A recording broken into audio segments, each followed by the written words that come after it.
Rising star Erin Blanchfield believes that she is the next big thing in women's mixed martial arts. Yeah, they know I'm coming, and they know I can beat them. The Renzo Gracie Academy representative is a seriously talented grappler with fists of fury, champ potential, and a ceiling so high that she is ready to blow the roof off. How about this?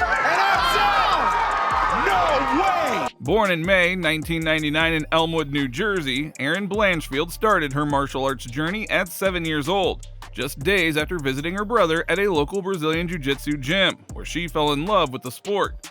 At 9 years old, Blanchfield started training in kickboxing and competing in grappling tournaments simultaneously.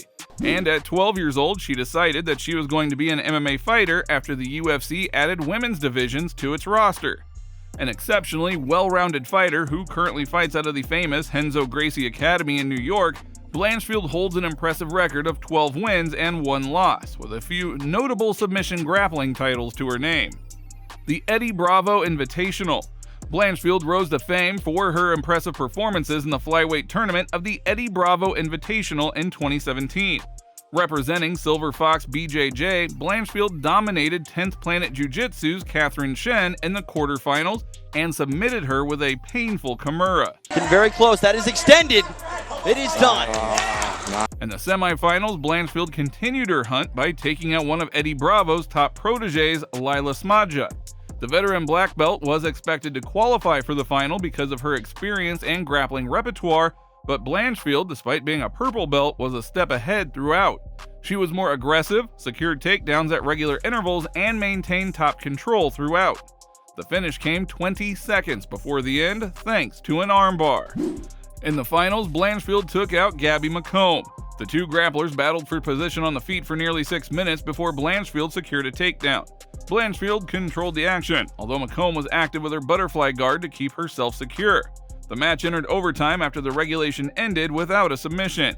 Blanchfield soon found herself in a very dangerous spot when McComb attempted a neck crank, but she survived and managed to earn the flyweight crown. She let go of the leg. It's straight. Arms almost straight. It's straight. It's straight. It's straight tap. In her post-fight interview, Blanchfield put UFC flyweights on notice. MMA after this, and UFC just opened up at 125, so you'll see me with that belt in a few years. Early hiccups and coming into her own. Considering Blanchfield's talent and the hype surrounding her, she had a subpar start to her MMA career in 2018, winning her first fight by a doctor's stoppage, second by a split decision, third by a majority decision, and then losing to Tracy Cortez by a split decision, which is her first and only career loss. In her 5th MMA fight, Blanchfield proved that she was indeed a wonder kid. Her opponent, Gabriella Golfin, was like a fish out of water against the grappling sensation, as she got taken down early and dominated throughout, with the finish coming in the 4th minute of their fight. Around the 3-minute mark, Blanchfield secured side control and masterfully penetrated her foe's defense by applying the perfect amount of pressure, trapping her left arm and twisting her right arm in a gruesome manner to pull off a beautiful Americana. Maybe moving to a straight arm lock, and she taps. Headshot, ground and pound, dead. 8 months after taking out Golfin, Blanchfield entered the cage and proved that she wasn't just a one-trick pony. The two faced off at Invicta Fight Championship 39. In the first round, Blanchfield controlled a resilient Leonardo with her ground and clinch game, but the second round is when things started to open up. As the second round started, Blanchfield landed a head kick followed by punches and bunches, but Leonardo didn't get the message. For the next minute or so, Leonardo resorted to clinching Blanchfield against the cage because she probably didn't want to eat another head kick. Fate is inevitable, however. Once the two separated and returned to fight at range, Leonardo again tried to initiate a clinch against the cage, but Blanchfield shoved her away, before hiding a perfectly placed head kick behind a straight punch to end the fight with a bit of ground and pound as a cherry on top. It seems like Leon Edwards and Justin Gaethje took notes. In her final fight before her signing with the UFC, Blanchfield picked up from where she left off, with her first strike against Brogan Walker Sanchez at Invicta FC 41 with a head kick. After testing Sanchez with some kicks, Blanchfield let her hands go, tagging her opponent with a 3-punch combo. 2 minutes into the fight, Blanchfield rocked her opponent with a jab, followed by a big right hand. Sanchez survived thanks to her sturdy chin, but she was certainly winded. For the remainder of their fight, Blanchfield played to her strengths, taking Sanchez down and dominating her on the mat to secure a comfortable decision victory, plus a performance of the night bonus. A dominant UFC debut. More than a year after beating Sanchez, Blanchfield returned to fighting in the UFC octagon, facing Sarah Alpar at a UFC Fight Night in September 2021. Interestingly, Alpar didn't have a very cordial relationship with the UFC since she had spoken out against the pay structure, and she even got Jake Paul involved in the controversy. Dana White was obviously pissed, and we all knew how he exacts his revenge. For many, Alpar being fed to Blanchfield was the UFC's way of teaching her a lesson. And as is the case most of the time, the world's best MMA promotion had the last laugh. Blanchfield entered the octagon as a woman on a mission to make a strong statement. For 3 rounds, she dominated Alpar, using her wrestling and grappling to smother her opponent and earn a very comfortable decision victory. Living up to her cold-blooded moniker, Blanchfield had a control time of 10 minutes and landed nearly 200 strikes on her opponent, who could only manage 45. The UFC unsurprisingly cut Alpar and booked Blanchfield against a worthy opponent. Facing the Maverick. Heading into UFC 269, Miranda Maverick was considered a real test for Blanchfield, but it wasn't even close to being tough. Either Maverick was overhyped, or Blanchfield is on another level without realizing it. Whatever the reason may be, Blanchfield again put on a dominant display, taking Maverick down 7 times out of 8 throughout 3 rounds, and landing twice the number of strikes in comparison to secure a comfortable decision victory. UFC fans are demanding, unfortunately, and unless you produce highlight reel finishes, they don't pay attention. Blanchfield cracked the code in only her 3rd promotional bout. First UFC finish. In the summer of 2022, Blanchfield faced JJ Aldrich at a UFC Fight Night.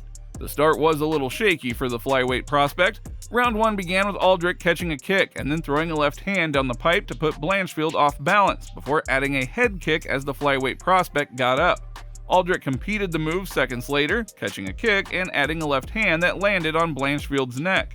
Aldrich's nippy striking continued to do damage, this time with a 3-punch combo. In the 4th minute, Aldrich surprised fight fans with a takedown, but Blanchfield quickly got up. Aldrich continued to pick Blanchfield apart for the remainder of the round. Round 2 was fiery as Blanchfield came out swinging for the fences, although Aldrich still managed to land the better shots.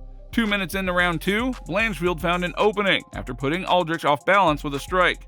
As Aldrich tried to recover, Blanchfield grabbed a hold of her neck and forced a tap to cap off a massive comeback victory. That's tight. That's high elbow. That's going to be tough to defend. Straight headbutt. Luckily, Blanchfield managed to prevent her hype train from derailing, but Liverpool Express Molly McCann couldn't. Dodging the wrecking meatball.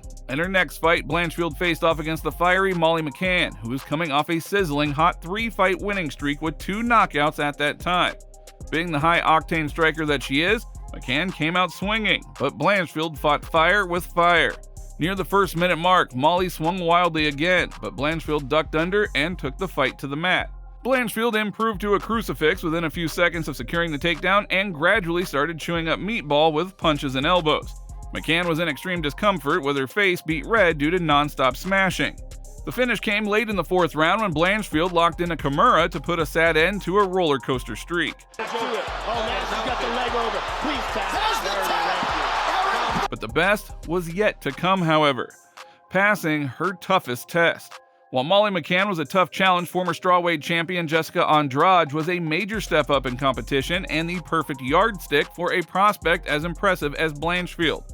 Heading into the fight in February 2023, Andrade was a slight favorite, who was expected to use her supernatural power to good effect, but Blanchfield, who likes doing her talking inside the cage, blew fight fans out of the water with her skills on the feet and her toughness.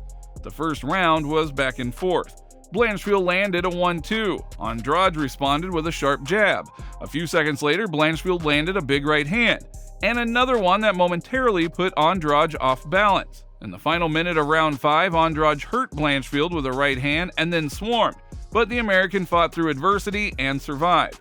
The two fighters swung for the fences in the first minute of round 2 early, but early in the 2nd minute, Blanchfield secured a body lock and used an inside leg trip to take the fight to the mat. In side mount, Blanchfield allowed Andrade enough space to try and get up. The Brazilian fell into the American grappling ace's trap and ended up giving up her back. The result? A rear naked choke and a 5th consecutive victory for Blanchfield in the UFC. Situação complicada, hein? Situação complicada. Pegou, já era! For what we have seen so far, Blanchfield is far from a perfect fighter, but she mixes it up masterfully to draw out the desired results. Her grappling is out of this world, but her striking is polished enough to give her the edge over most contenders in her division. For cold-blooded, the sky is truly the limit.